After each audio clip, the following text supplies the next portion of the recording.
Hello ബക്സ്, ഇന്ന് form board use ചെയ്തിട്ട് പിൻട്രസ്റ്റിൽ കണ്ട ഒരു വാൾ ഹാങ്ങിങ് സ്റ്റോറേജ് ഷെൽഫാണ് നമ്മൾ ഉണ്ടാക്കാൻ പോകുന്നത്. അതിന് ഫോം ബോർഡ് കറക്റ്റായിട്ട് ഇതുപോലെ കട്ട് ചെയ്തെടുക്കുക. സിമ്പിളാണ് കട്ട് ചെയ്യാൻ, എല്ലാവർക്കും കട്ട് ചെയ്യാൻ പറ്റും. കൊച്ചു കുട്ടികളാണെങ്കിൽ കുറച്ചുകൂടെ സൂക്ഷിക്കാം. ദെൻ അതിലേക്ക് നമുക്ക് ഈ ഒരു ജൂട്ട് ഷീറ്റ് വേണം. അത് ഈ ഒരു സ്ക്വയർ ഷേപ്പിൽ ഫില്ല് ചെയ്യാൻ വേണ്ടിയിട്ടാണ്. സോ അതും കട്ട് ചെയ്തെടുക്കുക. കുഞ്ഞു കുട്ടികളാണെങ്കിൽ പേരൻസിൻ്റെയൊക്കെ ഹെൽപ്പ് ചോദിക്കണം കേട്ടോ. ദെൻ നല്ലൊരു കളർ യൂസ് ചെയ്ത് നമുക്ക് ആ ഒരു ഫോം ബോർഡ് ഫുള്ള് കളർ ചെയ്ത് കൊടുക്കാം. ഞാനിവിടെ കംപ്ലീറ്റ് ഗ്രീൻ കളറാണ് കൊടുത്തിട്ടുള്ളത്. ഈ ഒരു ഫ്ലെക്സ് ക്യൂക്ക് യൂസ് ചെയ്താലേ നമുക്ക് ഫോം ബോർഡ് നല്ല സ്ട്രോങ് ആയിട്ട് സ്റ്റിക്ക് ചെയ്തിരിക്കുള്ളൂ. സോ ഫ്ലെക്സ് ക്യൂക്കൊന്നും വലിയവരാണെങ്കിലും ചെറിയവരാണെങ്കിലും നല്ലപോലെ സൂക്ഷിക്കുക. കയ്യിലൊക്കെ പറ്റിയാൽ പോകുമ്പോൾ നല്ല പാടാണ്.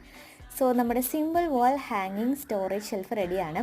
ഈ ജൂട്ടിൻ്റെ അവിടെ നമുക്ക് പിൻ ചെയ്യുന്ന ബോർഡായിട്ടും മറ്റേ സ്ഥലത്ത് നമ്മുടെ ആവശ്യമുള്ള സാധനങ്ങൾ വെക്കാൻ വേണ്ടിയിട്ടും. ഇഷ്ടപ്പെട്ട ഒന്ന് സബ്സ്ക്രൈബ് ചെയ്തേക്കണേ.